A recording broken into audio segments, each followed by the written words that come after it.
serving his 67-year term. Waluhe was found guilty of corruption charges alongside his co-accused Grace Wahungu for defrauding the National Cereals and Produce Board of millions of money. Waluhe can still gain his freedom if he manages to raise more than 1 billion shillings in fine as directed by the courts.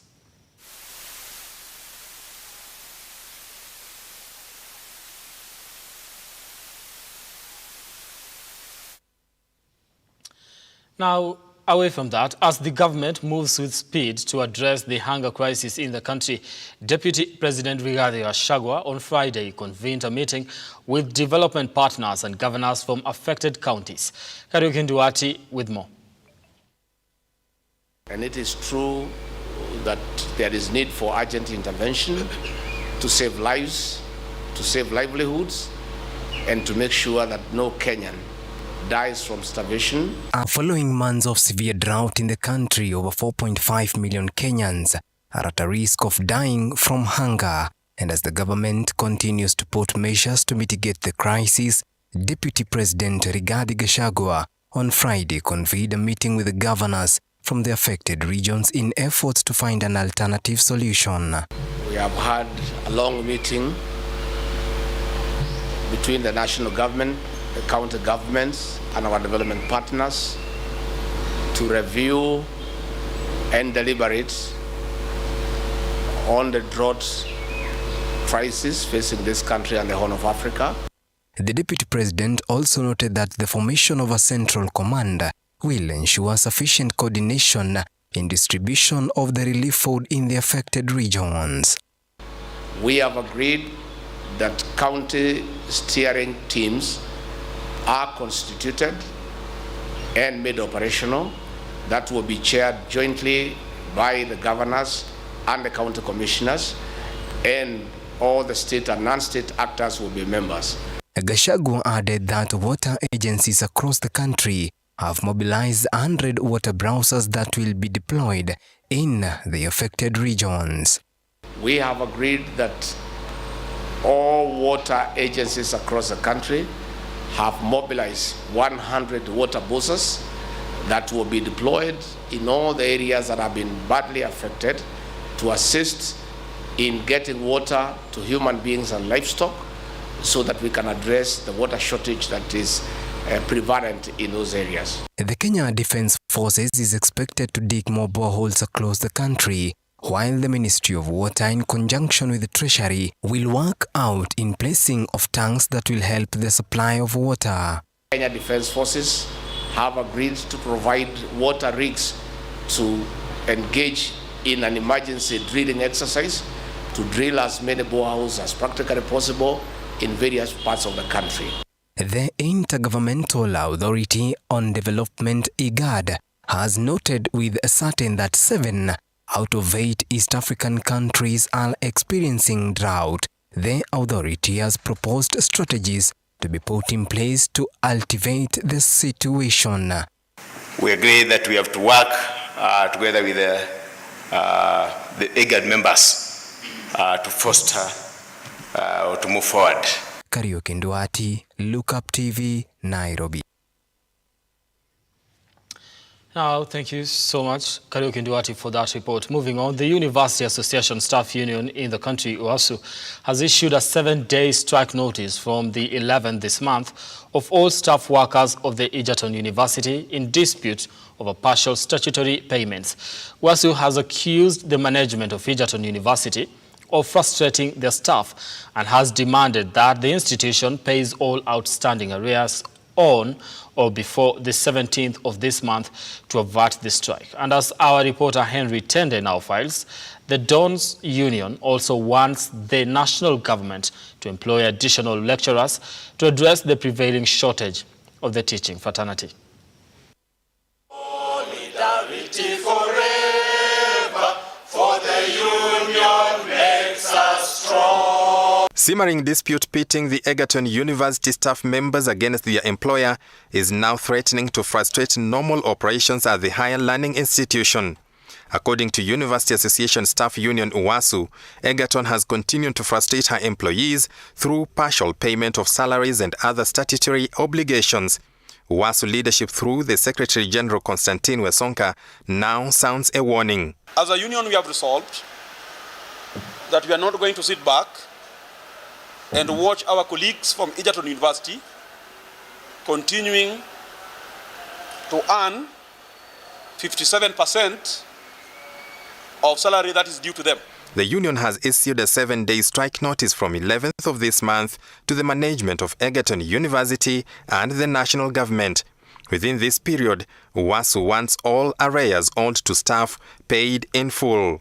On 11th this month, the National Executive Council has resolved that they are going to give a 7-day strike notice to Egerton University management and the government that failure to pay everything that is owed to university staff. Egerton University staff are going to down their labor on 17th.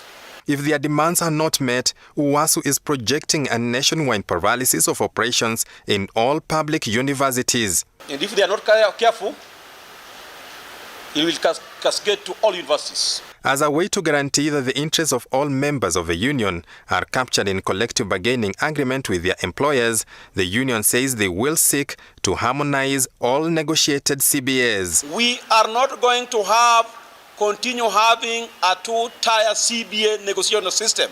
This is a system that has brought gross inequality in payment of allowances in public universities. The union has moreover taken stock of the biting shortage of teaching staff and has demanded the national government address this problem as a matter of urgency. As a union, we are saying we want the government to allocate money for mass recruitment of lecturers in public universities.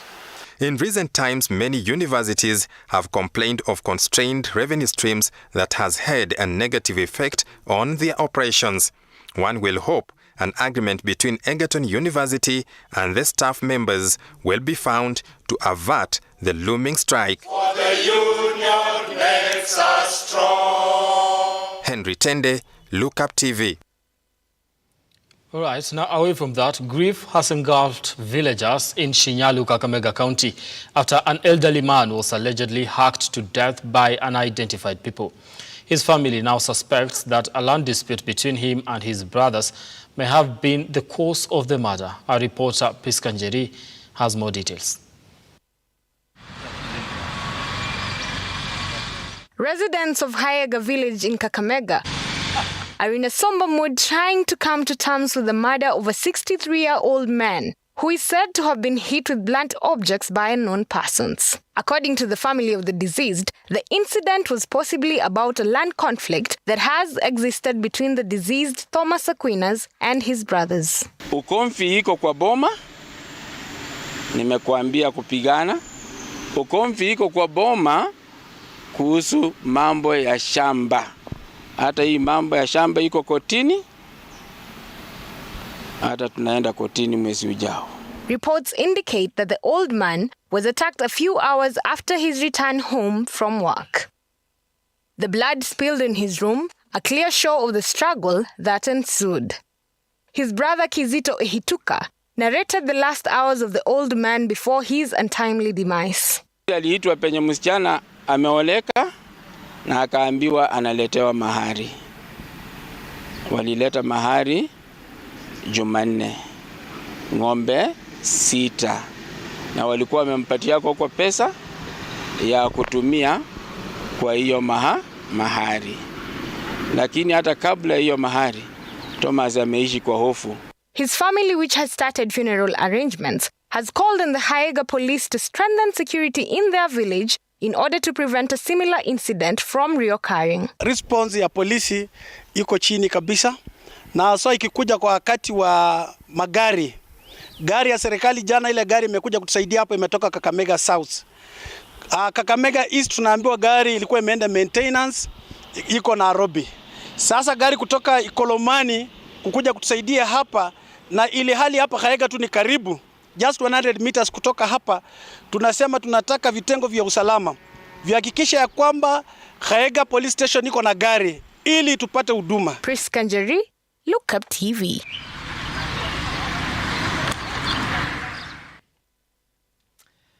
Now, from Kakamega, senators have now have powers to summon county governors to respond to questions or provide information requested from them. This is a ruling made by the Supreme Court on Friday. Now, the ruling comes after the Senate filed a petition at the Supreme Court in 2019, seeking to have the powers to audit funds spent by the governors. The judiciary has settled the matter on whether the Senate can summon the governors to respond to questions or not. This comes after a battle between the two that saw them seek clarification from the corridors of justice. Mr. Speaker, allow me again to read. The Council of Governors, led by the then Chair Wycliffe Oparanya, had argued that the oversight authority of senators was only limited to the national revenue, not locally generated revenue. A matter in which Chief Justice Martha Koome, together with Justices Mohamed Ibrahim, Smoking Wanjala, Njoki Ndung'u and William Ouko, further ruled that the Senate's oversight authority is not only limited to nationally allocated revenue, but also extends to locally generated revenue by the counties. The Apex Court also held that the county assemblies had the power of first-tier oversight over county government revenue, whether nationally allocated or locally generated. The part of the ruling reads, and I quote, "By the same token, if the Senate is of the view that the questions to be answered or information to be provided do not need the personal input of the governor, it may restrict its summons to the relevant county officials or executive committee." The court also reiterated that in appearing before the Senate, the governor can go with his or her technical team. The Supreme Court gave the senators the powers and also ordered the governors to report on the revenue streams in the county, inclusive of the taxes collected and any other funds received through donations, document funds disbursed from the national government to the county governments as evidence before the senators. Besides revenue allocation and spending, governors will also be answerable to the Senate on any matter concerning the county. This comes as first-time governors attempt to streamline revenue collection, while at the same time dealing with what they call as misappropriation of funds through ghost workers and unscrupulous contractors. Brian Amwai, Look Up TV, Nairobi. All right, we are due for a fast break here on the program. Don't go too far. We'll be back with more, including Matters Sports.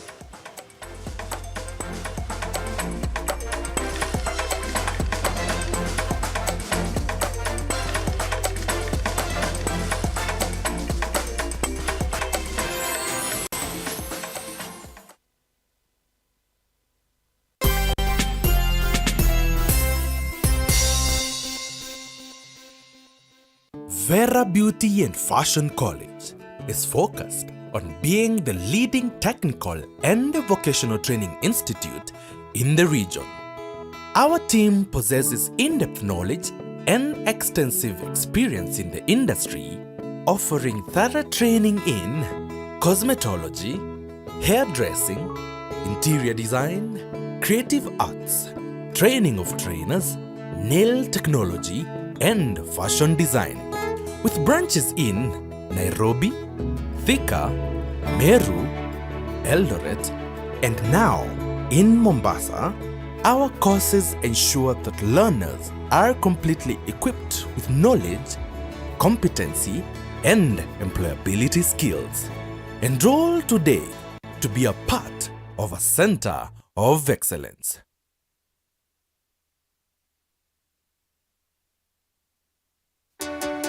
Good to have you join us on Heart to Heart.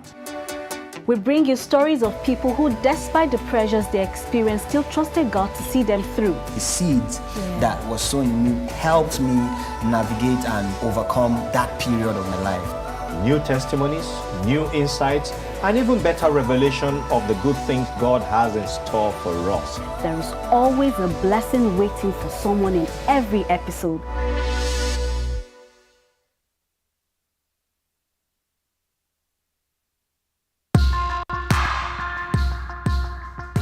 Born a man, the society bestows tough responsibilities upon you. Lazima uwe mtu wa bidii, ukija kuoa lazima uwe ni provider. If you're not able to provide, that's a challenge. It takes a toll on a man. It takes someone who is strong enough to face it. This is Born a Man.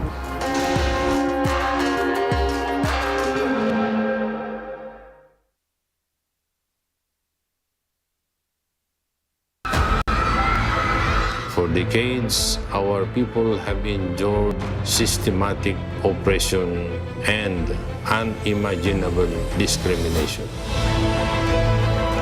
이 사람도 모두 이렇게 평화의 일이 이루어지기를 노력하고 있습니다.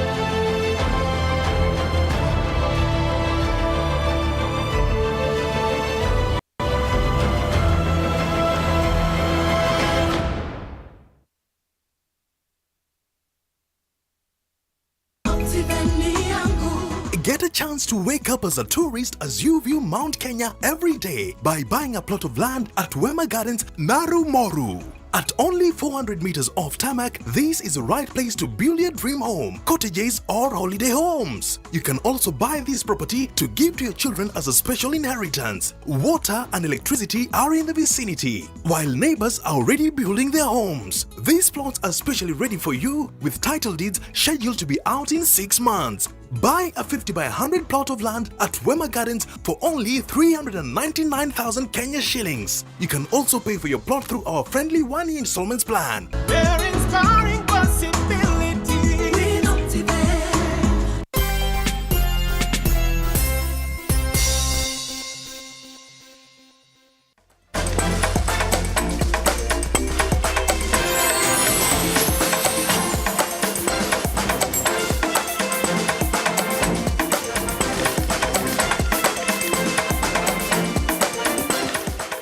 Right now, thank you so much for staying with us here on the program. Let's continue bringing you up to date with what has been happening across the country. Now, a Nairobi court has sentenced a 20-year-old house girl to 5 years imprisonment after she was found guilty of child abuse. Now, the incident, which took place in Embakasi in July, caused an online frenzy as angry Kenyans demanded for justice. Our reporter Wangari Njoroge gives us the details of the judgment. The infamous Catherine Nalianya, a 20-year-old house help in Nairobi, was arraigned in court on July 28 this year after being charged with abuse of a 5-month-old baby. On Friday, Magistrate Festus Terrer sentenced Catherine to 5 years in prison after she was found guilty beyond a reasonable doubt for feeding the infant she was attending to with her mucus and dirt from her private parts. The magistrate, in his ruling, said he dismissed plea for bail to the culprit as a lesson to workers with similar behavior. Wangari Njoroge, Look Up TV.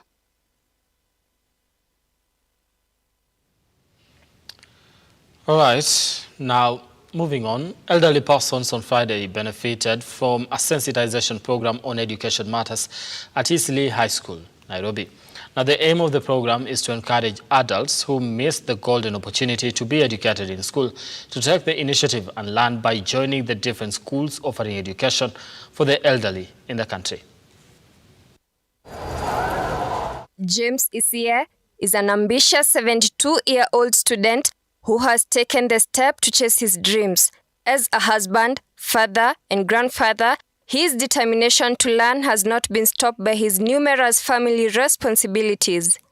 Kutoka mwaka huo mpaka saa hizi nimeanza kukumbuka tu rafiki yangu mbasa mwingine akaniambia kuna shule iko pande ya kusomeza.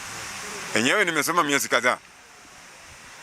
Lakini ninaona already nimeanza kujua kusoma Kiswahili, naanza kusoma Biblia, nimeanza kusoma na kuandika. Nikaanza kuona ala kumbe hii ni kitu ninyimwa haki yangu ikuwa kitu. Speaking at Eastleigh High School, James is currently a PP2 student and the sky is not the limit since he is aspiring to join a university institution to further his education and achieve his dream. Na kwa sababu niko miaka 72 bado sijakufa moyo. Nina moyo ya kutaka kuingia university. Nitasukuma masomo hiyo na nguvu yangu yote na hasira ilikuwa ya kwanza. During the sensitization event, teachers encouraged other illiterate elderly people to take the initiative and join various schools in the country offering education for the elderly to gain knowledge and skills. Wito wangu ni huu kwa Wakenya wote, hii ni last call. Manake kutakuwa na mabadiliko after task force ambayo Mheshimiwa Rais ameweka, kutakuwa na mabadiliko katika sekta ya elimu. Kama uliachwa nyuma kwa hii mfumo ambao unajua, utakuwa na shida. Kwa hivyo wale wali drop out wote, wale hawajapata fursa, wakuje tumalizane na wao. Susan Jerry, Look Up TV.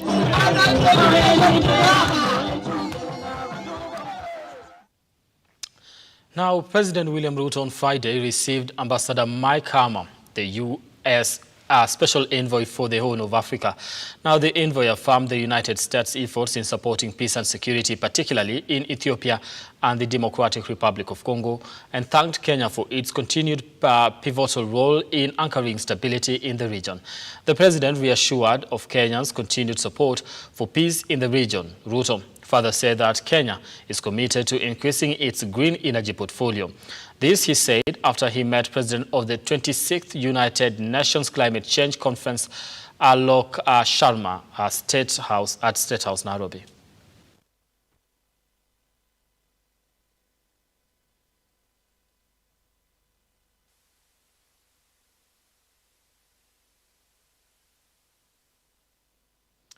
Now, West Pokot Governor Simon Kachapin has disclosed that humanitarian aid items meant for the 2019 landslide victims were allegedly hidden and not donated to the affected families by his predecessor, John Lonyangapo. While speaking to journalists from his Kapenguri residence, Kachapin alleged that many items were stolen and diverted for other purposes. Hence, the real victims did not benefit from the humanitarian aid. In 2019, residents of Nyakulian, Tamkal and Parua villages in West Pokot County were greatly affected by floods and landslides displacing thousands. In a new revelation by Governor Simon Kachapin indicates that the huge chunks of humanitarian items meant for them were allegedly not delivered. The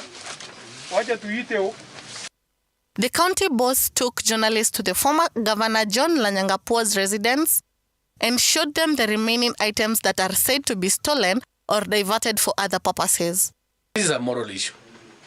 I can say this is a moral issue, and I'll leave it to the public to judge. I'll leave it. They know why they left these things, why they hid things. They to hide these things. In other stories, 100 youths in Nakuru County have graduated after taking 8 months of creative arts training under Sarakasi Trust. Sarakasi Trust founder Marion Ophet-Val, speaking during the graduation ceremony, said that the training was meant to help the young people stay away from vices and to keep Nakuru safe. We started this program in January and we trained them up to this month, actually, September. This week was the last training. So we've trained them in leadership, we've trained them in self-marketing, we also trained them in arts, of course. Marion observed that after the training, the youth were imparted with necessary skills and tools to become responsible citizens. We introduced them to platforms, we introduced them to the county government, we introduced them to the Rotary, we introduced them to local artists. Eunice Wamboi, the soft skills trainer for the program, has said that there has been significant growth as the trainees can now run businesses successfully. We are so grateful because in Talanta and Amani, we have had a few students who have reformed from the gangs, and they are more than willing to even get jobs. Some of them started even their own business through the class of entrepreneurship. Elsewhere, the chair of the Vice Chancellor's Committee, Professor Geoffrey Muluvi, has encouraged school principals in public and private universities to harmonize their content to ensure uniformity in the delivery of competence-based curriculum, CBC. And we have told the deans to take advantage of the new task force, come up with concrete recommendations on the areas they would like improved or strengthened in the new educational dispensation. He also specified that the success of junior secondary phase in January depends on how the teachers handle the curriculum, and therefore emphasized that the directors of education have a serious responsibility to ensure that the teachers are graduating with the knowledge of providing a curriculum that considers CBC competencies. Universities are properly financed. We can be able to provide 21st century facilities. We are talking of 21st century pedagogical skills, but that is not going to happen if we also do not invest in 21st century facilities, which we already shared with the deans based on our experiences elsewhere. Lisa Minor, Look Up TV.